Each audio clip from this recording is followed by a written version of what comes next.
அன்னைக்கு சரியா ஜூலை 13, 1994 அமெரிக்க மேப்ல வலது பக்கம் பார்த்தா வாஷிங்டன் டிசி என்ற ஒரு சிட்டி இருக்கும். அதுவே இடது பக்கம் பார்த்தா வாஷிங்டன் ஸ்டேட்னு இருக்கும். இந்த வாஷிங்டன் ஸ்டேட்ல பெல்லு அப்படின்ற நகரத்துக்கு பக்கத்துல உள்ள ஒரு ஏரியாவுடைய ஸ்ட்ரீட்ல அன்றைய தினம் மணி நள்ளிரவு 2 நெருங்கிக்கிட்டு இருந்துச்சு. அந்த தருணத்துல அந்த ஏரியாவே மயான அமைதியோடையும் ஆழ்ந்த உறக்கத்திலையும் மூழ்கி போயிருந்துச்சு. ஆனா அப்படி மூழ்கி இருக்கிற இந்த ஏரியாவில் இன்னும் ஒரு சில மணி நேரத்துல ஒரு கொடூரமான சம்பவம் வெளிச்சத்துக்கு வரப்போகுதுங்கிறத யாருமே அறிந்திருக்க மாட்டாங்க. 18 வயதில் இருந்த அதீப் ரஃபி தன்னுடைய நண்பனான 19 வயதில் இருந்த செபாஸ்டின் கூட அன்றைய தினம் இரவு பக்கத்தில் இருக்கிற ஒரு ரெஸ்டாரண்ட்டுக்கு போயிட்டு சாப்பிட்டுட்டு அங்கிருந்து பக்கத்தில் இருக்கிற ஒரு தியேட்டர்ல லைன்ஸ் கிங் படத்தை பார்த்துட்டு நைட் கிளப்புக்குலாம் போய் முடிச்சுட்டு தான் நள்ளிரவு 2 மணிக்கு தன்னுடைய நண்பனான செபாஸ்டின் கூட தன்னுடைய வீட்டுக்கு நடக்க ஆரம்பிச்சிருக்கார். பட் அப்படி வந்த அவரு தன்னுடைய வீட்டை கடந்ததுமே ஏதோ ஒரு முணுகல் சத்தம் தன்னுடைய வீட்டில் இருந்து வர மாதிரி கேட்டிருந்திருக்காரு. என்னடா அது அப்படின்னு சொல்லிட்டு ஒரு சந்தேகத்தோடையே தங்கிட்ட இருக்கிற கீ எடுத்து பரபரப்பா தன்னுடைய வீட்டோடைய மெயின் டோரை திறந்துட்டு உள்ள போய் பார்த்த அதீஃபுக்கு அந்த இடத்துல ஒரு கொடூர காட்சி தான் காத்துக்கிட்டு இருந்துச்சு. பதறி போன அந்த 2 சின்ன பசங்களும் வேக வேகமா அங்கிருந்து ஓடி பக்கத்துல இருக்கிற வீட்டில் போயிட்டு அங்க இருக்கிற ஆட்களை எழுப்பி நடந்த விஷயங்கள்லாம் சொல்லி போனையுமே வாங்கி அந்த நாட்டோடைய எமர்ஜென்சி நம்பரான 911க்கு கால் பண்ணி நடந்த விஷயங்கள் எல்லாத்தையுமே சொல்லியிருக்காங்க. முக்கியமா அதுல அந்த அதீஃபோடைய நண்பனான செபஸ்டின் தான் 911க்கு கால் பண்ணி தகவலை கொடுத்திருக்கான். அதுல தன்னுடைய நண்பனுடைய அம்மாவும் அப்பாவும் கொடூரமான முறையில ரத்த காயத்துல இங்க இறந்து கிடக்கிறதாவும் அது கூட அந்த வீட்டுக்குள்ள இன்னும் கில்லர் இருக்கானோ அப்படின்ற ஒரு பயம் எங்களுக்கு இருக்கு, சீக்கிரமா இங்க வாங்க அப்படின்ற ஒரு தகவலை அந்த பையன் கொடுத்திருக்கான். இதை கேட்டதுமே கொஞ்ச நேரத்திலே போலீஸ் ஆபீசருமே சம்பவ இடத்துக்கு வந்திருக்காங்க. அதுக்கப்புறம் அந்த மூச்சு இறைத்தபடியே பேசினா அந்த 2 பசங்களை கூப்பிட்டு எந்த வீடுன்னு கேட்டு அந்த வீட்டுக்குள்ள நுழையும் போதுதான் போலீஸ் அதிகாரிகளை அந்த வீட்டோடைய வாசல்லையே இறந்து போனவங்களுடைய ரத்தம் தான் வரவேற்றுச்சு.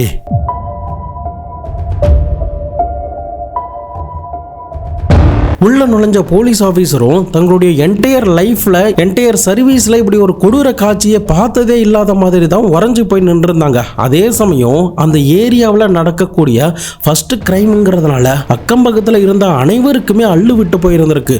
போலீஸ் ஆபீசர் சம்பவ இடத்தை நல்லா ஒத்து பார்க்கும்போது பெட்டில் கொடூரமான முறையில் இந்த அதீஃபோடைய அப்பா ரத்த காயத்தோட அதுவும் பின்பக்க மண்டையில அந்த தலைமுடி ரத்தம் சதைகள் மூளையோடைய திசுக்கள் அப்படின்னு எல்லாத்திலையும் கலந்த மாதிரியான ஒரு கலவையோட ஒரு கொடூர காயத்தோட அவர் இறந்து கிடக்கிறாரு. அவர் இறந்து கிடந்த இடத்துல இருந்து கொஞ்சம் தூரத்திலேயே இந்த அதீஃபோடைய அம்மாவும் அதே மாதிரி கொடூரமான முறையில தலையோடைய பின்பக்கத்துல பயங்கர ரத்த காயத்தோட அந்த வீட்டோடைய ஃப்ளோர்ல இறந்து கிடக்குறாங்க.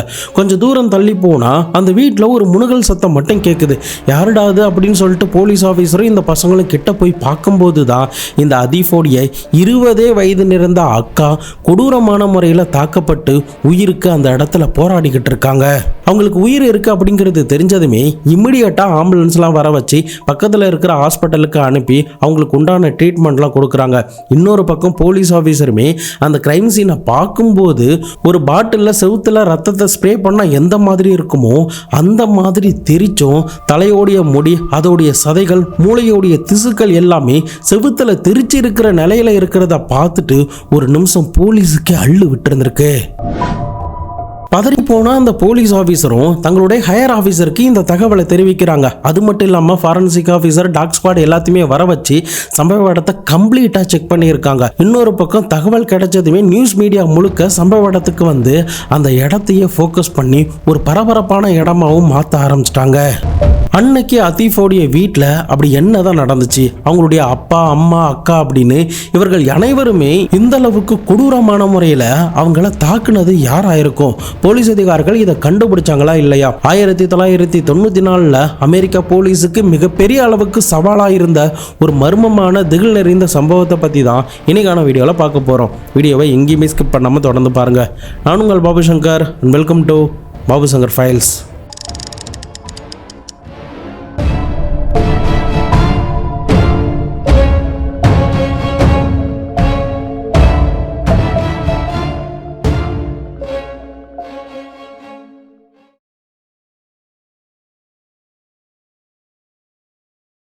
நம்ம சேனலில் வர வீடியோஸ்லாம் உங்களுக்கு பிடிச்சிருந்ததுன்னா மறக்காமல் லைக் பண்ணி பாருங்கள். அப்போ தான் நிறைய பேருக்கு நம்ம சேனல் போய் ரெக்கமெண்டில் போய் சேரும். அது எங்கள் டீமுக்கு பெரிய மோட்டிவேட்டாக இருக்கும். ஸோ மறக்காமல் இந்த கேஸ் சம்மந்தமான உங்களுடைய ஒப்பீனியனை கமெண்ட் பாக்ஸில் சொல்லுங்கள். அது கூட கண்டிப்பாக வீடியோவுக்கு லைக்கும் போட்டுருங்க.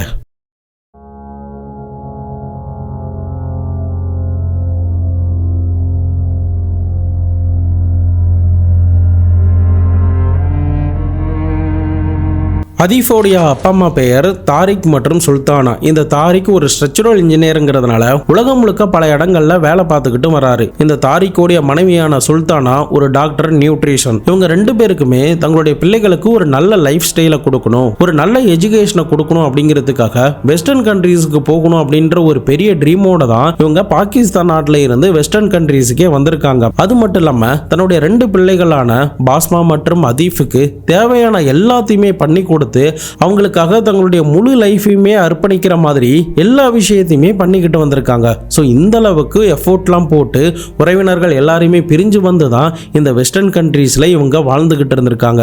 இதுல ஒரு ஷாக்கிங்கான ஒரு விஷயம் என்னன்னா, இந்த தாரிக்கும் சுல்தானாவும் தங்களுடைய பிள்ளைகள் கூட கொஞ்ச நாட்களுக்கு முன்னாடி தான் இந்த வீட்டில் வந்து குடியேறி இருக்காங்க.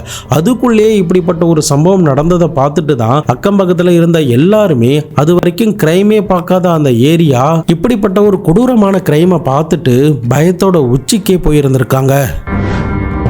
சம்பவ இடத்திலிருந்து மீட்டெடுக்கப்பட்ட இந்த அதீஃபோடைய அக்காவான பாஸ்மாவுக்கு ஹாஸ்பிட்டலில் என்னதான் ட்ரீட்மெண்ட் கொடுத்தாலும் அவங்களால காப்பாற்ற முடியாத ஒரு சுச்சுவேஷன் ஏற்பட ஆரம்பிக்குது. இன்னொரு பக்கம் போலீஸ் ஆஃபீஸர் கிரைம் நடந்த அந்த வீட்டை இன்ச்சு பை இன்ச்சா செக் பண்ணி இருந்திருக்காங்க. என்ன காரணத்துக்காக கொலை நடந்துச்சு, கில்லர் எப்படி இந்த வீட்டுக்குள்ள நுழைஞ்சிருப்பான், என்ன மாதிரியான வெப்பன் யூஸ் பண்ணியிருப்பான், கொலைக்கு பயன்படுத்தின வெப்பன் இந்த வீட்டுக்குள்ள கிடைக்குதா அப்படின்னு சொல்லிட்டு தொடர்ந்து பல சோதனைகளில் அந்த வீட்டில் பல மணி நேரம் கிட்ட ஈடுபட ஆரம்பிச்சாங்க.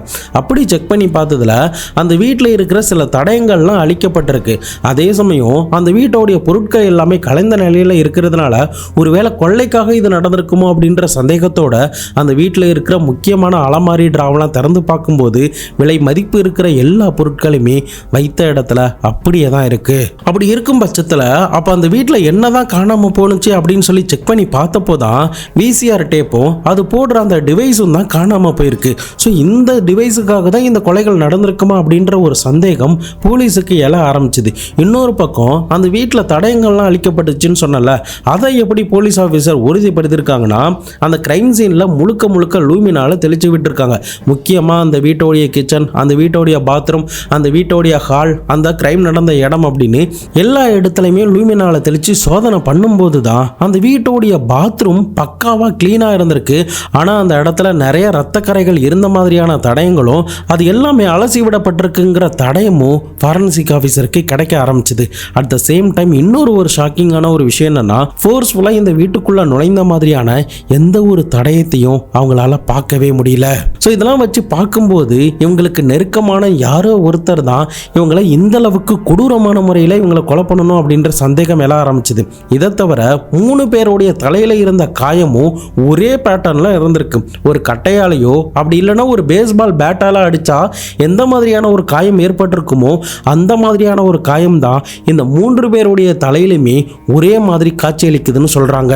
பட் மருத்துவர்கள் அந்த காயத்தோடைய அளவையும் அவங்களுடைய தலை மேல விழுந்த அந்த அடியோடைய இம்ப்ரெஷனையும் செக் பண்ணி பார்த்ததுல கண்டிப்பா இதை ஒரு பேஸ்பால் பேட்டால தான் அடிச்சிருக்கணும், அதுவும் அலுமினியம் பேஸ்பால் பேட்டால தான் அடிச்சிருக்கணும் அப்படின்னு ஒரு ஷாக்கிங்கான ரிப்போர்ட்டை கொடுக்குறாங்க.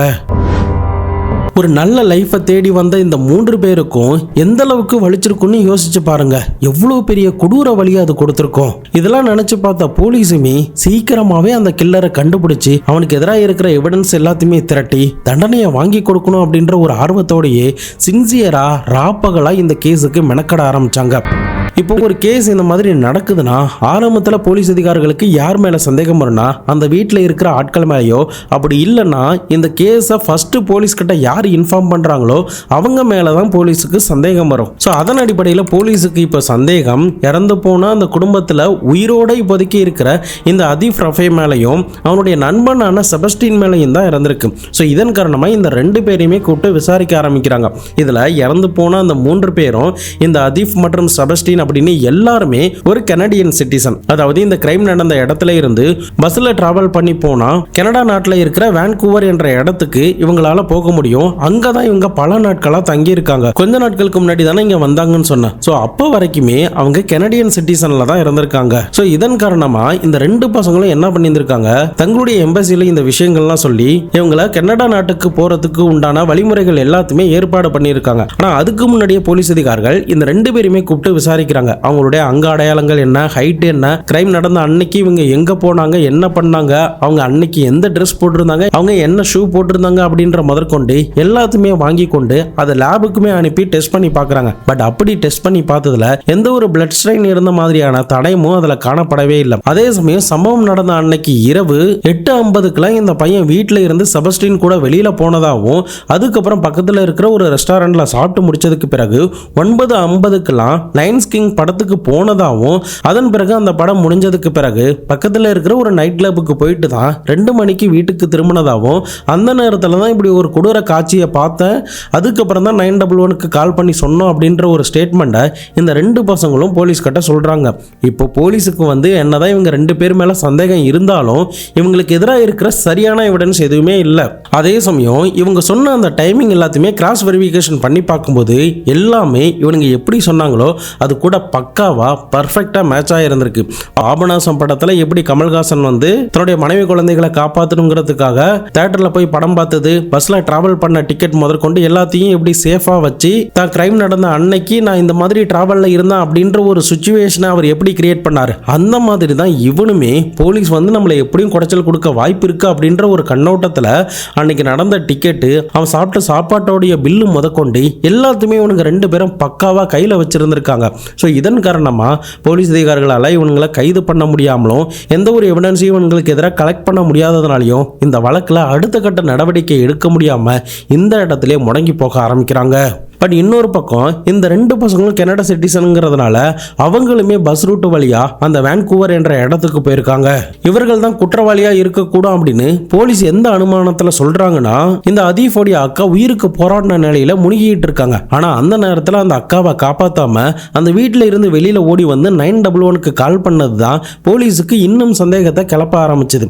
இதை தவிர தன்னுடைய அப்பா அம்மாவை அப்படி ஒரு பொசிஷன்ல பார்த்துட்டு எந்த பையனாவது அந்த வீட்டில இருந்து வெளியில ஓடுவானா அப்படின்ற சந்தேகம் எழ ஆரம்பிச்சது. பட் இதை பத்தி அவங்க கிட்ட கேட்டாலும் எனக்கு என்னமோ கில்லர் அந்த வீட்டுக்குள்ளேயே இருந்த மாதிரி தெரிஞ்சது, அதனாலதான் நாங்க வெளியில ஓடி வந்துட்டோம் அப்படின்ற மாதிரி சொல்லி இருந்திருக்கான். பட் இன்னொரு ஸ்ட்ராங்கான சந்தேகம் எப்படி ஏற்பட்டுச்சுன்னா இந்த அதீஃபோடைய அக்காவான பாஸ்மாவால தான். பாஸ்மாவை பத்தி போலீஸ் அதிகாரிகள் விசாரணை பண்ணப்போ அந்த பொண்ணு மனதளவிலையும் உடல் அளவிலையும் வளர்ச்சி குறைபாடு உள்ளவங்க. இதை தவிர அவங்களால வாய் பேசவும் முடியாது.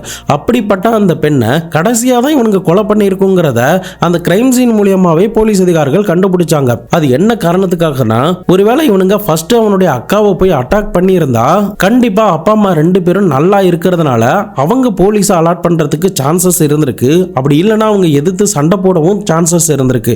ஸோ இதன் காரணமா தான் இவன் என்ன பண்ணியிருக்கணும்னா, ஃபர்ஸ்ட் அவங்க அப்பா அம்மாவையே அட்டாக் பண்ணி முடிச்சுட்டு அதுக்கப்புறம் தான் இந்த பொண்ணை அட்டாக் பண்ணியிருக்கணும். ஆனா இந்த பொண்ணை அட்டாக் பண்ணும்போது கொஞ்சம் கம்மியாவே அட்டாக் பண்ணியிருக்கணும் அப்படின்னு போலீஸ் ஒரு அனுமானத்துக்கு வர ஆரம்பிச்சாங்க.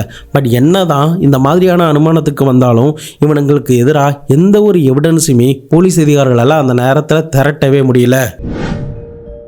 இந்த சந்தேகத்தெல்லாம் கண்டுபிடிச்ச இந்த வழக்க விசாரணை பண்ண ஒன் ஆஃப் த டிடெக்டிவான தாம்சனுக்கு இன்னும் சில சந்தேகங்கள்லாம் எழ ஆரம்பிச்சது. அதில் அவர் முக்கியமாக என்ன சொல்லியிருந்திருக்காருன்னா, அவனுங்க அந்த 90 நிமிஷம் லயன்ஸ் கிங் படம் பார்த்தானுங்கல்ல, பட் அந்த நேரத்தில் அந்த 90 நிமிஷமும் அந்த தேட்டருக்குள்ளே தான் இருந்தானுங்க அப்படிங்கிறதுக்கான எந்த எவிடன்ஸுமே கிடையாது. அவனுங்க அந்த தேட்டருக்குள்ளே நுழைந்து அடுத்த 5வது நிமிஷத்துலேயே அந்த தேட்டரை விட்டு வெளியில் வீட்டுக்கு இந்த கொலைகள் எல்லாத்தையுமே பண்ணிட்டு பக்காவாக எல்லாத்தையுமே க்ளீன் பண்ணிட்டு குளிச்சு முடிச்சுட்டு இவங்களுடைய எவிடன்ஸ் எல்லாத்தையுமே மறைச்சு வச்சுட்டு பக்கத்துல இருக்கிற கிளப்புக்கு போயிருந்திருக்கலாம். அதுக்கப்புறம் இங்க வீட்டுக்கு இப்படி ஒரு சீனை பார்த்தா அப்படின்ற டிராமாவை இவனுங்க கிரியேட் பண்ணியிருக்கலாம் அப்படின்ற மாதிரி கூட இந்த டிடெக்டிவ் சந்தேகப்பட ஆரம்பிச்சாரு.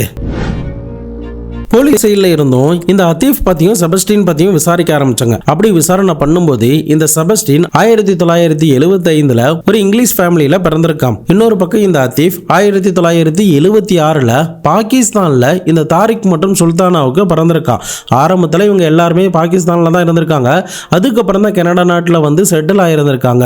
இந்த ரெண்டு பேருக்குள்ளேயும் இருக்கிற ஒரு ஒற்றுமையான ஒரு விஷயம் என்னன்னா, ரெண்டு பேருக்குமே படம் பார்க்கறது ரொம்ப பிடிக்கும். எப்படியாவது ஒரு ஸ்கிரீன் பிளே ரைட்டர் ஆகணும், ஒரு டைரக்டர் ஆகணும் அப்படிங்கிறது மட்டும்தான் இந்த ரெண்டு பேருடைய பெரிய ட்ரீமாவும் இருந்திருக்கு. அதன் காரணமா சில ஸ்கிரிப்ட் எல்லாம் கூட இவனுங்க ரெடி பண்ணி வச்சிருக்கிறதாவும், தியேட்டரிக்கல் படம் பண்ணுவதற்கு உண்டான ஸ்கிரிப்டை கூட இவனுங்க ரெடி பண்ணி வச்சுட்டு அதுக்குண்டான ஃபைனான்ஸ்க்காக காத்துக்கிட்டு இருந்ததாகவும் தெரிய வர ஆரம்பிச்சது. இன்னொரு பக்கம் இந்த செபஸ்டினை பத்தி நல்லா இன்னும் விசாரணை பண்ணும்போது தான் இவன் ஹை ஸ்கூல் படிக்கிறதுல இருந்தே ஸ்டேஜ் பெர்ஃபார்மன்ஸ் பண்றதுல பயங்கர கெட்டிக்காரனா இருந்திருக்கான். அதுல இவனுக்கு பார்ட்னர்னா இந்த அத்தீஃப் தான். இந்த அத்தீஃபும் இவனும் சேர்ந்து ஒரு முறை ஒரு ஸ்டேஜ் பெர்ஃபார்மன்ஸ் பண்ணிருக்காங்க. முக்கியமா இந்த விஷயத்தை கேள்விப்பட்டதும் தான் அவங்களுக்கு சில சந்தேகங்களும், இவங்களுடைய அந்த ஸ்டேஜ் பெர்ஃபார்மன்ஸுக்கும் இப்போ நடந்த அந்த கிரைமுக்கும் ஏதோ மேட்ச் ஆகிற மாதிரியான சில விஷயங்கள்லாம் தட்டுப்பட ஆரம்பிச்சது. அது என்னன்னா, இவனுங்க ஹை ஸ்கூல் படிக்கிற நேரத்துல உலக புகழ்பெற்ற டைரக்டரான ஆல்ஃபர்ட் ஹிச்காக் அப்படின்ற சஸ்பென்ஸ் படங்கள்ல பெரிய அளவுக்கு புகழ்பெற்ற இவருடைய படங்கள்ல ஒன் ஆஃப் த மூவி தான் 1948ல ரிலீஸ் ஆன இந்த ரோப் அப்படின்ற திரைப்படம். இந்த திரைப்படத்துல வரும் காட்சிகள் என்னன்னா, ஒரு பர்ஃபெக்டான கொலைய அந்த படத்துல நடிச்சவங்க பண்ணிருப்பாங்க. அதுவும் ஒரு அலுமினியம் பேஸ்பால் பேட்டை வச்சு. இப்போ இந்த வழக்க விசாரணை பண்ற போலீஸ் அதிகாரிகள் இதை எல்லாத்தையுமே கேட்டதுமே இது எல்லாமே இப்ப நடந்த கிரைம் கூட மேட்ச் ஆகுதே அப்படின்னு சந்தேகப்பட ஆரம்பிச்சு அவங்களுக்கு எதிராக இன்னும் வேற ஏதாவது தடயத்தை திரட்டுறதுக்கு பல முயற்சிகள்லாம் எடுக்க ஆரம்பிச்சாங்க. இந்த பையனுடைய ஒரு ஸ்கூல் கேர்ள் ஃப்ரெண்டை விசாரணை பண்ணும்போது அவன் என்ன சொல்லியிருந்திருக்கானா, ஒரு நாள் இந்த செபஸ்டின் நைட்டு பேசிக்கிட்டு இருக்கும்போது எனக்கு யாரையாவது கொலை பண்ண தேவலாம் போல இருக்கு, அந்த எக்ஸ்பீரியன்ஸை நான் பண்ணி பார்க்கணும்னு ஆசையா இருக்குன்னு தான் கிட்ட சொன்னதா போலீஸ் கிட்ட இந்த பொண்ணு சொல்லியிருக்காங்க. ஸோ மென்டலி இவனுங்க ரெண்டு பேரும் பயங்கர வீக்கா இருக்கிறதுனாலையும் அதே சமயம் சினிமா மேல இவனுங்களுக்கு பயங்கர மோகம் இருந்ததுனாலையும் இந்த காரணங்களுக்காக அத்தீஃப் தன்னுடைய ஃபேமிலியை கொலை பண்ணியிருப்பானோ அப்படின்ற சந்தேகம் தான் போலீஸ் அதிகாரிகளுக்கு இவனுங்களை பத்தி விசாரணை பண்ணதன் மூலியமா தெரிய வர ஆரம்பிச்சது. அது எப்படின்னா, இந்த அத்தீஃபோடைய குடும்பத்தார்கள் ரீசெண்டா தான் இந்த அமெரிக்காவில் வாஷிங்டன் ஸ்டேட்ல ஒரு வீட்டையே வாங்கியிருக்காங்க. அது மட்டும் இல்லாம இறந்து போன அந்த 3 பேர் மேலேயுமே இன்சூரன்ஸ் இருந்திருக்கு. இப்போ இவர்கள் எல்லாருமே இறந்து போயிட்டா அந்த இன்சூரன்ஸ் மூலமா வரக்கூடிய பிளட் மணி, அவங்களுடைய சொத்து முதற்கொண்டு எல்லாமே இந்த அத்தீஃபுக்கு தான் வரும் அப்படின்ற மாதிரி இவனுங்க பிளான் பண்ணி இருந்திருக்கலாம். அந்த பணத்தை வச்சு இவனுங்க படம் எடுக்கலான்னு திட்டம் தீட்டி இருக்கலாம் அப்படிங்கிறது தான் போலீஸ் அதிகாரிகளுடைய ஆரம்ப கட்ட தேரியா இருக்க ஆரம்பிச்சது. பட் என்னதான் இந்த மாதிரி தேரிகள் சொல்லப்பட்டாலும் அவங்களை கைது பண்ணுவதற்குண்டான எந்த எவிடன்ஸுமே போலீஸ் கிட்ட சிக்கவே இல்லை 9 மாசம் வரைக்கும். இப்படி 9 மாசம் வரைக்கும் இந்த கேஸ்ல எந்தவித முன்னேற்றமும் இல்லை. இந்த நேரத்தில் தான் கெனடியன் போலீஸுக்கு இதை பத்தி தெரிய வர ஆரம்பிச்சது. அமெரிக்காவில் இறந்து போன அந்த 3 பேருமே கெனடியன் சிட்டிசன். இதனால இந்த வழக்கை பத்தி கெனடியன் போலீஸ் கேள்விப்பட்டதுக்கு பிறகு இந்த 2 பேரும் இந்த சுதந்திரமா சுத்திக்கிட்டு இருக்கிறதுனாலையும் அவங்களுடைய அந்த வாழ்வாதாரத்தெல்லாம் பார்க்கும்போது புதுசா க்ரூசர் கார்லாம் வாங்கியிருக்காங்க, ஒரு லக்ஸரியான வீட்டில் வாடகைக்கு தங்கியிருக்காங்க போன்ற விஷயங்கள்லாம் தெரிய வந்ததுமே முழுக்க முழுக்க இவனுங்க மேல சந்தேகம் வர ஆரம்பிச்சு இவங்களுக்கு எதிராக ஒரு புதிதான ஆபரேஷன்ல இறங்க ஆரம்பிச்சாங்க. அது என்ன ஆபரேஷன்னா, நம்ம சேனல்ல நீங்க தொடர்ந்து ஃபாலோ பண்ணிக்கிட்டு வந்திருந்தா 2 மாசத்துக்கு முன்னாடி நியூசிலாந்துல பக்கிசா என்ற ஒரு பெண்ணையும் அவங்களுடைய பிள்ளையும் ஒரு ஆள் பாலத்துக்கு கீழே புதைச்சான். அந்த குற்றவாளியை எப்படி பிடிச்சாங்க அப்படின்ற ஒரு வீடியோவை நம்ம பார்த்தோம்.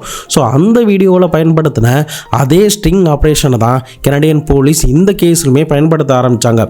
இந்த ஸ்டிங் ஆபரேஷன் அப்படிங்கிறது அமெரிக்காவில் இல்லீகல்.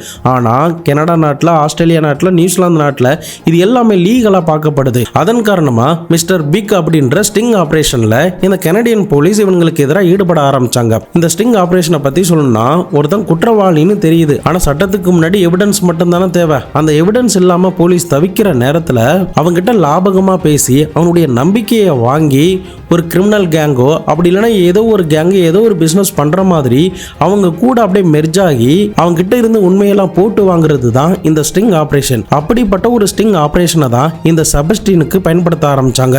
இந்த செபஸ்டின் ஒரு நாள் ஹேர் சலூன்ல அப்பாயின்மெண்ட் புக் பண்ணியிருக்கான். அந்த நேரத்தில் இவனுடைய காரை எடுத்துட்டு வெளியில வரும்போது யதார்த்தமா ஒரு ஆள் இவங்க கிட்ட லிஃப்ட் கேட்கறாங்க. அப்போ லிஃப்ட் கொடுத்ததுமே ரொம்ப நன்றி, நான் பெரிய பணக்காரன் அந்த மாதிரி ஒரு பாவனைகள்லாம் லிஃப்ட் கேட்டு வந்த ஆள் கொடுத்திருக்கான். அதாவது மாறுவேடத்துல இருக்கிற one of the police officer தான். அவர் வந்து அவங்க கிட்ட லாபகமா பேசி அவன் தன்னுடைய வழிக்கு வர மாதிரியான பேச்சுக்கள்லாம் பேசி அவனை ஒரு ஹோட்டல் பாருக்கு அழைச்சிட்டு போயிருக்காரு. அந்த நேரத்தில் 2 பேரும் ஜாலியா ட்ரிங்க்ஸ் பண்ணிட்டு அவங்களுடைய லைஃப்ல நடந்த விஷயங்கள் விஷயங்கள் எல்லாத்தையுமே கொஞ்ச நேரத்திலே ஷேர் பண்ணிக்க ஆரம்பிச்சாங்க.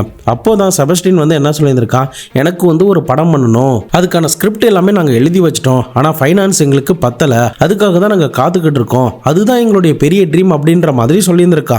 உடனடியாக அந்த மாறு வேடத்தில் இருக்கிற போலீஸ் ஆஃபீஸர் என்ன சொல்றாருன்னா, ஓ அப்படியா, எனக்கு தெரிஞ்ச ஒரு பணக்காரர் இருக்காரு, அவருக்குமே இந்த படத்தில் இன்வெஸ்ட்மெண்ட் பண்றதுல ஒரு பெரிய விருப்பம் இருக்கு, நான் வேணும்னா அவர்கிட்ட கூப்பிட்டு போறேன், ஆனா அவர் கொஞ்சம் கிரிமினலான மைண்ட் உடையவர், அவருடைய சின்ன சின்ன வேலைகள் செஞ்சு அவர்கிட்ட ஒரு நம்பிக்கையும் ஒரு விசுவாசத்தையும் அவர்கிட்ட இருந்து வாங்கினா மட்டும்தான் உனக்கான இன்வெஸ்ட்மெண்ட்டை அவர் பண்ணுவாரு, அது உனக்கு ஓகேனா சொல்லு, நான் அவர்கிட்ட கூப்பிட்டு போறேன் அப்படின்ற மாதிரி சொல்லி இருந்திருக்காரு. பட் இவனுக்கு எப்படியாவது அவனுடைய கதையை படமா பண்ணியாகணும் அப்படின்ற ஒரு எண்ணம் மட்டும் இருந்ததுனால என்ன சொன்னாலும் நான் பண்றேன் அப்படின்னு சொல்லிட்டு அந்த கேங்கோடைய ஹெட்டான மிஸ்டர் பிக் அப்படின்றவர்கிட்ட இந்த மாறுவேடத்தில் இருக்கிற போலீஸ் ஆஃபீஸர் அழைச்சிட்டு போறாரு. அதுக்கப்புறம் அவனுக்கு சின்ன வேலை கொடுக்கப்படுது, அந்த சின்ன வேலைக்கு $200 பணம் கொடுக்கப்படுது. அதுக்கப்புறம் 5 ஸ்டார் ஹோட்டல், லக்ஸரி ரூம் அப்படின்னு ஏகப்பட்ட காசுகளை செலவு பண்றாங்க. இன்னொரு பக்கம் அளவு கூட சந்தேகம் வராத அளவுக்கு பர்ஃபெக்டா இந்த போலீஸ் ஆஃபீஸருமே அவங்க கிட்ட நடிக்க ஆரம்பிச்சாங்க. இறுதியா ஒரு நாள்ல ஒரு சின்ன வேலை பண்ணதுனால $2000 கிட்ட அவனுக்கு கொடுக்கப்பட ஆரம்பிச்சது. ஸோ இப்போ முழுக்க முழுக்க இந்த டீம் இவன் நம்ப ஆரம்பிச்சதுக்கு பிறகு கண்டிப்பா நமக்கு ஃபைனான்ஸ் பண்ணுவாங்க, நம்ம படம் பண்ணிடலாம் அப்படின்ற ஒரு முழு நம்பிக்கையுமே அவனுக்கு வர ஆரம்பிச்சது. பட் இந்த விஷயங்கள்லாம் நடக்கும்போது தன்னுடைய நண்பனான அதீஃபை இந்த கேங் கிட்ட இவன் கூப்பிட்டு வரவே இல்லை. ஒரு நாள் இந்த மாறுவேடத்துல கேங்கா இருக்கிற இந்த போலீஸ் அதிகாரிகள் என்ன ஒரு கொஸ்டின் கேட்கறாங்கன்னா, நாங்க உன்னுடைய படத்துக்கு இன்வெஸ்ட்மெண்ட் பண்றதுக்கு ரெடியா இருக்கோம், ஆனா உன் மேல ஏதோ ஒரு கேஸ் இருக்கு போல, அது என்ன கேஸ், ஏன் உன்னை வந்து போலீஸ் வந்து சந்தேக லிஸ்ட்ல வச்சிருக்காங்க அப்படின்ற மாதிரி சில கொஸ்டினை அவங்க கிட்ட கேட்டிருந்திருக்காங்க. அந்த நேரத்தில் அவங்க என்ன சொல்லியிருந்திருக்காங்கன்னா, உண்மையிலே உனக்கு ஏதாவது சொல்லணும்னு எங்க கிட்ட இருந்துச்சுன்னா சொல்லு, அப்பதான் ஃபியூச்சர்ல உனக்கு ஏதாவது உதவினா கூட எங்களால ஹெல்ப் பண்ண முடியும், ஃபியூச்சர்லயுமே உன்னை காப்பாத்துறதுக்கு எங்களால சில முயற்சிகளை எடுக்க முடியும் அப்படின்ற மாதிரி சொல்லியிருந்திருக்காங்க. ஸோ இதன் காரணமா இந்த கொலை சம்பவம் நடந்த அடுத்த ஒரே வருஷத்துல ஜூலை 18, 1995 இந்த செபஸ்டின் தன்னுடைய நண்பனான அதீஃபையுமே அழைச்சுக்கிட்டு அந்த மிஸ்டர் பிக் அப்படின்ற அந்த டீம் லீடர் கிட்ட கூட்டு போயிருந்திருக்கான். அங்கதான் இந்த அதீஃபோடைய குடும்பத்துக்கு என்ன நடந்துச்சு, எதுக்காக அந்த கொலையை பண்ணோம் அப்படின்ற எல்லாத்தையுமே டீட்டெயிலா ஒண்ணு விடாம புட்டு புட்டு சொல்லி இருந்திருக்கான். பட் அன்னைக்கு அவங்க 2 பேருமே தங்களுடைய படத்துக்கு அவங்க ப்ரொடியூஸ் பண்ண போறாங்க அப்படின்னு நினைச்சானுங்களே தவிர போலீஸ் அதிகாரிகள் சீக்கிரட்டா அது எல்லாத்தையுமே வாக்குமூலம் மாதிரி ரெக்கார்ட் பண்ணிக்கிட்டு வராங்கிறது அவங்களுக்கு அன்னைக்கு தெரியாமலே இருந்திருக்கு.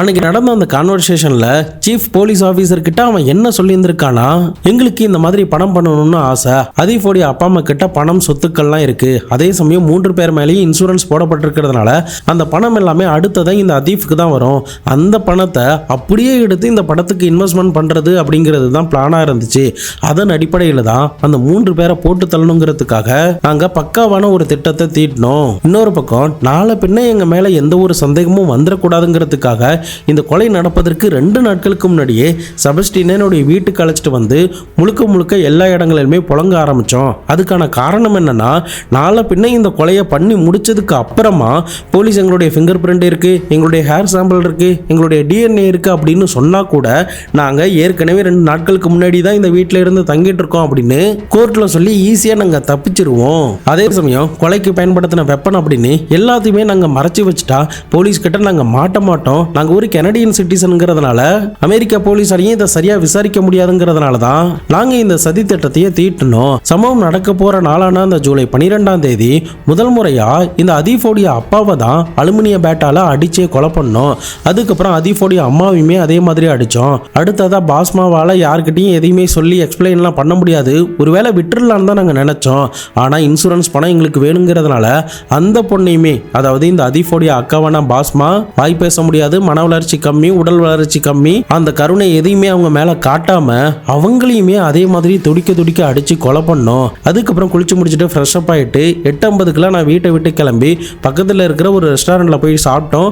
அதன் பிறகு படம் பார்த்தோம், நைட்டு கிளப்புக்கெல்லாம் போயிட்டு 2 மணிக்கு வீட்டுக்கு வந்தோம். அதன் பிறகுதான் போலீஸ் கிட்ட இப்படி ஒரு டிராமாவே நடத்தணும் அப்படின்னு நடந்த விஷயங்கள் எல்லாத்தையுமே ஒன்னா புட்டு புட்டு அந்த ஸ்டிங் ஆபரேஷன் பண்ணக்கூடிய மாறு வேடத்தில் இருக்கக்கூடிய போலீஸ் ஆஃபீஸர் கிட்ட எல்லாத்தையுமே இவனுங்க சொல்லியிருந்திருக்காங்க.